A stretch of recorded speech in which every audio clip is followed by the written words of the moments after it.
రాజన్న సిరిసిల్ల జిల్లా వేములవాడలోని రాజరాజేశ్వర స్వామి గుడి చెరువు కలుషితమవుతోంది. ఆలయానికి వచ్చే భక్తులు స్నానం చేసే ఈ చెరువులోకి పట్టణంలోని మురుగునీరు వచ్చి చేరుతోంది.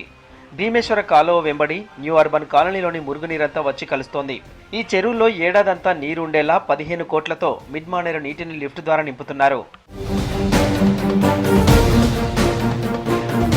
గుడి చెరువులోకి మురుగునీరు చేరకుండా సంఖ్యపల్లి తరలించేందుకు ప్రతిపాదనలు రెడీ చేశారు అధికారులు. 33 కోట్లతో అండర్ డ్రైనేజ్ కాలువ నిర్మాణానికి ప్లాన్ చేశారు. కానీ ఇప్పటి వరకు పనులు జరగకపోవడంపై స్థానికులు మండిపడుతున్నారు. గుడికి అందంగా కనిపించే చెరువు, గుడి చెరువు అని చాలామంది సంతోషపడుతూ అక్కడికి వచ్చిన యాత్రికులు కూడా ఆనందంగా ఆ చెరువు దగ్గర కూర్చుండే పరిస్థితి ఉంది. కానీ ఇప్పుడు ఆ చెరువు పరిస్థితి చూస్తుంటే సుదూర డ్రైనేజీకి సంబంధించిన ప్రతి ఒక్క డ్రైనేజీ కూడా చెరువులోకి రావడం వల్ల డ్రైనేజీ నీరు తోటి చెరువు కలుషితమై కనీసం నోట్లే నీళ్లు పోసుకోవడానికి కానీ కనీసం కాలు కొట్టుకోవడానికి కానీ ఇబ్బంది పడే పరిస్థితి ఏర్పడ్డది. భక్తులు స్నానాలు చేయడానికి ఆలయ ధర్మగుండంతో పాటు గుడి చెరువులోనూ స్నానాల ఘాట్ను ఏర్పాటు చేశారు.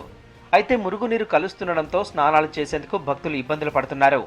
ఈ డ్రైనేజ్ అంతా అండర్ గ్రౌండ్ ద్వారా నిర్మాణం చేయాలని చెప్పి అది కాగితాలకే పరిమితమైంది. దీనిపై సమగ్రమైన విచారణ చేయాలని చెప్పి నేను ఈ సందర్భంగా కోరుతూ 33 కోట్లతోని మరి సంగపల్లి గ్రామంలో ఒక ప్లాంటేషన్ ఏర్పాటు చేసి ఆ నీరంతా అక్కడ ఫిల్టర్ చేసి ఆ చెదారాన్ని తీసేసి ఆ నీరును మరి గుండం మన వాగులోకి వదలనే ఒక ప్రతిపాదన ఉన్నది. కానీ నిమ్మకు నీరెత్తినట్టు పురపాలక సంఘం పట్టించుకోవడం లేదు. అండర్ గ్రౌండ్ డ్రైనేజ్ నిర్మాణం కోసం ప్రభుత్వానికి ప్రతిపాదనలు పంపించామన్నారు మున్సిపల్ కమిషనర్ అన్వేష్. అనుమతి రాగానే పనులు ప్రారంభిస్తామన్నారు.